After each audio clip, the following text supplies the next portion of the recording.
if you're newer to lifting, or maybe just newer to lifting heavy, at some point you're going to wonder exactly how long is it going to take for me to see results from lifting. So maybe you're somebody who, whether you just started testing the waters, or you started doing some maybe like CrossFit or boot camps at your gym, or you found some workouts online here on YouTube or on Pinterest or something like that. Maybe you're starting to lift, you're loving it, but you're not seeing all those miraculous results that everyone else claims that they're seeing from lifting. And you're like, what is the deal? If that's you, then make sure you stick around, because today we're going to talk about 8 reasons why you may not be seeing results from your lift. So if that's something that you want to hear more about, make sure that you go ahead and subscribe so that you don't miss any more of these videos, and hit the bell to be notified every time I release a new video, which I release one every single week to help you on your journey. Reason number 1 is that you still aren't lifting heavy enough. Maybe that's you, maybe it's not, but let me explain a little bit, because maybe I just insulted you because you're like, look, the weight's heavy, right? Like, I pick it up, it's heavy, I do the work, I feel the burn. What is heavy enough? So I'm going to give you a few caveats to figure out what is heavy for one person may not be heavy for someone else. So one of the things to keep in mind is that your body parts all require different weights. So say you're doing a workout, I was going to say DVD, but that would date me, an on-demand workout on the interwebs. If you're doing some type of workout that you found online, maybe here on YouTube or something like that, something that's on demand, where maybe it's a very fast-paced workout and they just tell you at the beginning to just grab a couple of, sets of weights, like, okay, we're going to get one light and one heavy weight. Typically, that means that sometimes you're going to be hitting the nail on the head, and other times you're going to be missing the nail. So it's going to be very hit or miss, because something that is very heavy for your shoulders, say, I don't know what's heavy for your shoulders, 20 pounds, 30 pounds, 40 pounds, maybe something that is actually really light for a bigger body part like your back, your legs, your glutes. So typically, the bigger the muscle, the heavier the load that it can handle. The smaller the muscle, the lighter load that it can handle. So where you may not be able to make leaps and bounds of increasing your weight for, say, your shoulders, you should be able to progress pretty smoothly, pretty rapidly, pretty steadily for something like your legs,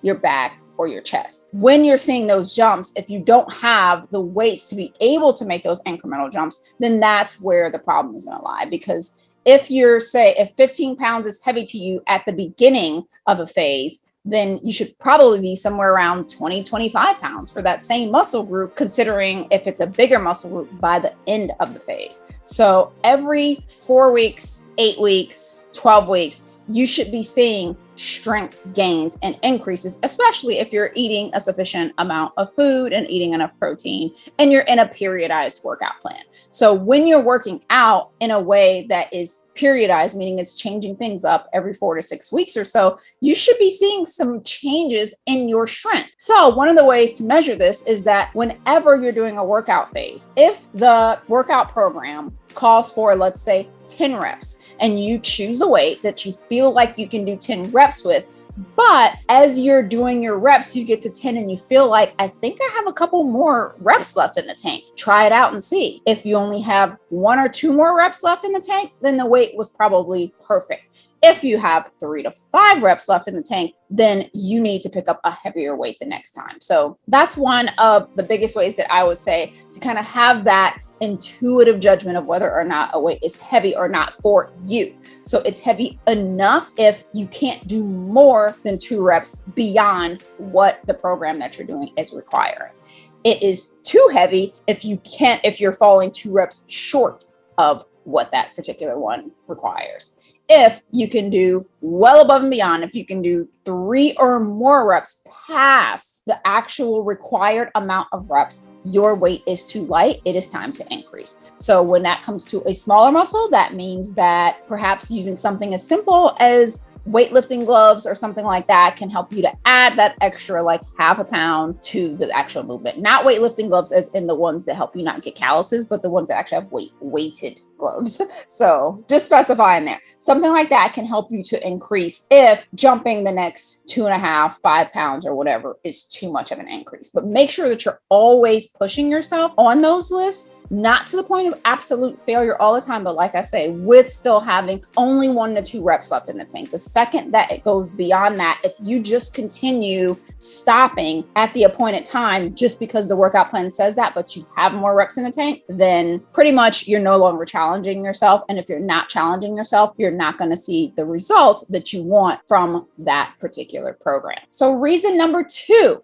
why you might not be seeing results from your workout plan, from lifting heavy. So maybe you got number 2, the first one down, and you're crushing it. You're like, I'm lifting super heavy. I'm always right with it. I don't have more than 1 to 2 reps left in the tank. The second reason why you may not be seeing results is because you're basing your results on a scale number. So if you're judging your progress by a scale number, that could be hindering you. So one of the first things that I would say when it comes to looking for results from any program, and this actually probably should have been number 1 or should have been the caveat to all of this, is know what results that you're looking for. Are you looking to build muscle? Are you looking to gain strength? Are you looking to lose fat? Are you looking for greater power or endurance? These are all separate goals. So not every goal can be judged in the same way. So for this particular one, if you are judging your results based on a scale number, that could lead you astray. So for example, I often hear, from ladies who are lifting and maybe, they're aiming for fat loss, but they're saying things like, I must be doing something wrong. Like I should have lost 5 pounds by now, or X amount of dress sizes by now. And my gut reaction is says who? How are you determining how many pounds you should have lost, or how many dress sizes that you should have lost, or how much, you should be up or down within a year? Are you basing that on the way that things were, in your older, dieting past, maybe before you started incorporating weights? That could be an issue. If you're judging this new journey of I'm going to lift, I'm going to build this muscle and get toned and all these things, you can't judge it by the same linear journey, which is essentially make-believe anyways, that diets have led us to believe. So yes, there will always be tweaks that, that you'll want to make, but you also want to be looking at all of the other factors as far as your results. So say, for instance, fat loss is your goal, then one of the things that you want to make sure that you're doing is looking at all of the things that allude to the fact that you are losing fat. So that means taking measurements, that means taking pictures, that means getting body composition scans, which are more readily available than most people think, or caliper testing if somebody near you has that, actually tracking the body fat. Because if the result that you're looking for is a loss in body fat, then that is the method that you should be tracking, because losing weight on a scale can mean multiple things. It could simply mean that you're dehydrated. So that's not something that you want to celebrate, because that's going to have you underperform in the gym, and then you're not going to get the results that you want anyway. So if you're only looking for scale results, then you may find yourself coming up short, because of the fact that scale results, especially if you're somebody who has dieted in the past, typically came from doing lots of exercise, especially cardio type exercises, and eating very little food. These are all things that if you're somebody who is lifting and trying to lose fat, that would not be as much of a priority for you. Because if you're lifting and trying to lose fat, that means that you're trying to protect your metabolism, you're trying to preserve muscle mass, and those things, muscle mass requires food, and doing, not eating enough food can make your body start to eat away at your muscle mass, which would make the scale go down, but that also means your metabolism is going down. So that's not a good thing. But also if you start to do too much of cardiovascular stuff because you want to see the scale go down, again, that could just be because you are dehydrated, or you're losing water, or again, that your body has moved into what's called a catabolic state, which means your body is letting go of your muscle mass, which is never something that you want to do if you are trying to lift weights and lose fat. So remember, fat loss is not the same as weight loss. I know I've talked about that in plenty of other videos, so you can make sure that you check those out for more. But my case that I'm trying to make here is that there are so many women that I see who their scale can sit at the same weight for a full 6 months to a year, but they will look completely different at the end of that year if they were lifting heavy enough, eating enough protein, eating enough food, like if they were hitting their macros and lifting in a way that caused a body composition change, that is fat loss. And zero things have happened on the scale, because what's been happening along the way is some fat has been lost, some muscle has been gained, and the entire composition of the way that their body looks has changed in the process. So if you're constantly judging your progress by that number on the scale, you may find that you end up chasing your tail in the long run, because the things that make the scale go down are not always conducive to fat loss, even though, yes, sometimes the scale can and will likely move when you're losing fat, but it's just being too caught up in it in the day-to-day can cause you to make very irresponsible movements like in that moment and tweak things way too soon when you are actually about to see results. So one of the things that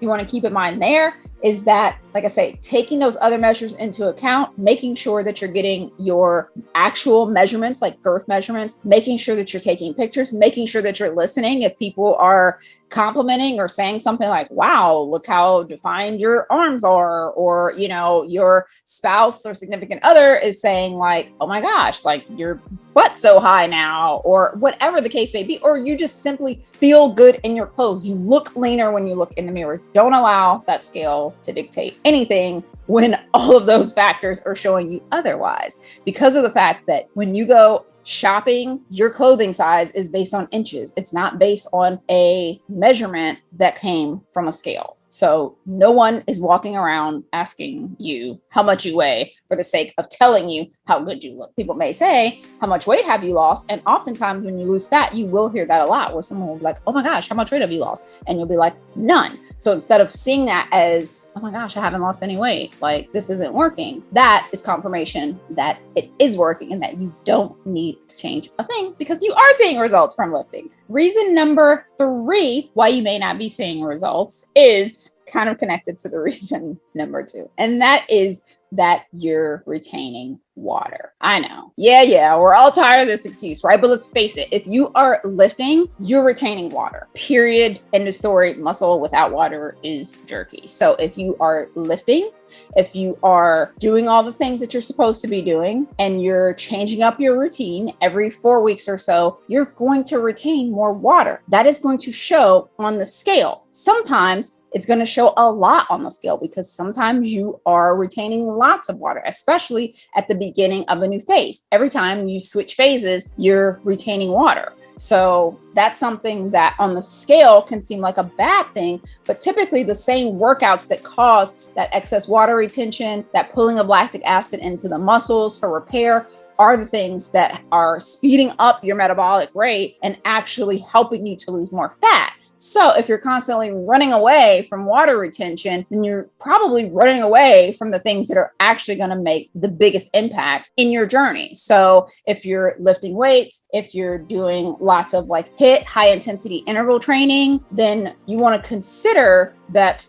is going to end up being the cherry on top of your water retention sundae. So if you are doing lots of lifting, doing lots of HIIT, that is water retention all day long. So you're typically going to hold about anywhere from 3 to 5 pounds of water, probably at all times, which is not a big deal. And like I say, as soon as you have a rest week, then you'll probably see the difference. You'll have a whoosh and you'll go right back down to wherever you were before. And then the second that you start lifting again, it'll go back up. But again, that is only the scale. What is happening is still happening regardless of whether or not you are whooshing that water weight out from your lifting and HIIT workouts. Now, there are things that you could do to kind of like help it out a little bit, like throwing in a little bit of steady state cardio in order to help flush any, like your legs, if you tend to hold a lot of water there. But in general, if you're doing things to constantly attack the water retention, then you're probably not paying attention to the bottom line. So again, if doing a little bit of cardio helps your legs to flush out from like a heavy leg day, but you make the connection of the cardio is causing the scale to go down, then you stop doing the leg day, which is the actual metabolic work,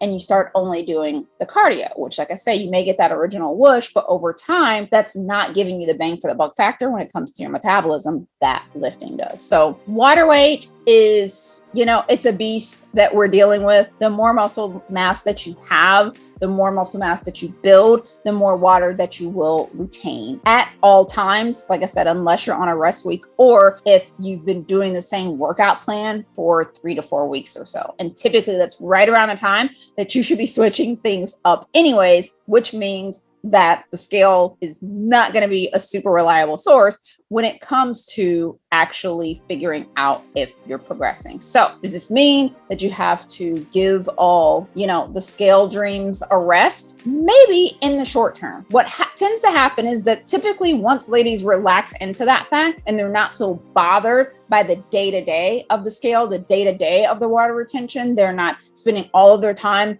tweaking their diet, tweaking their exercise, doing all these things to flush the water out. That tends to happen a little bit more naturally, because one of the things that we don't tend to realize is that stress causes a ton of water retention. So if you're constantly stressing about your water retention, you're actually going to add more water retention. And then all of the maneuvering of the diet and exercise just makes things get even crazier. So if you are totally concerned about it and you're wondering if it's from the lifting that's causing the water retention, take a few days off of lifting, anywhere up to a week, and see what happens. If the scale goes back down, make a bigger connection, not the connection that lifting made you gain weight, but the connection that you're just holding on to water because of the fact that you're lifting. So that's just something to take into consideration as far as reading the scale and seeing that progress, and as far as thinking that you're not making progress because of the fact that you're retaining that water. So sometimes that can be an issue when it comes to your pictures as well. So if you're doing the things that I said in the last tip of taking the pictures and taking the measurements, and maybe you're retaining a ton of water because you're doing lifting workouts on top of HIIT workouts on top of lifting workouts, and you're not really giving your body a break from the anaerobic work, you could have,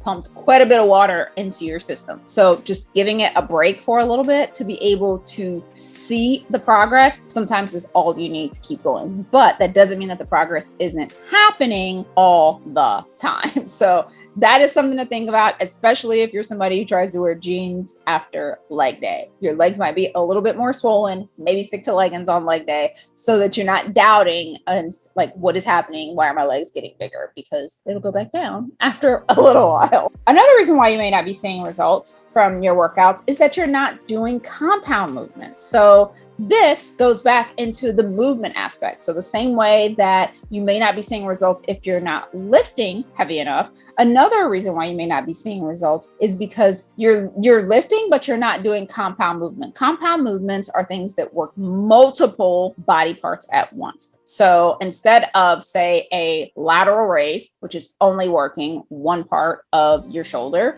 you would be doing a overhead press. When you're doing an overhead press, you're also working your triceps, you're working your shoulders. It's working multiple things at once. So when multiple joints are involved in a movement, then you're going to get more out of that movement. The same thing goes for a bicep curl versus doing a pull-up. A bicep curl is only one movement. You're only doing this. You're isolating the movement. That is an isolation move. A compound movement is a pull-up where you're here and you're pulling up. You're still working that bicep, but in the meantime, you're also working your forearms, you're working your back muscles, you're working multiple things at once instead of just isolating the bicep muscle. A lot of times when women first start getting into lifting, they're doing a lot of biceps, triceps, maybe some like glute work or something like that, or calf raises, crunches, things of that nature that only work one thing. If you are able to prioritize movements that are compound, that are working multiple muscle groups at once, hitting multiple joints at once,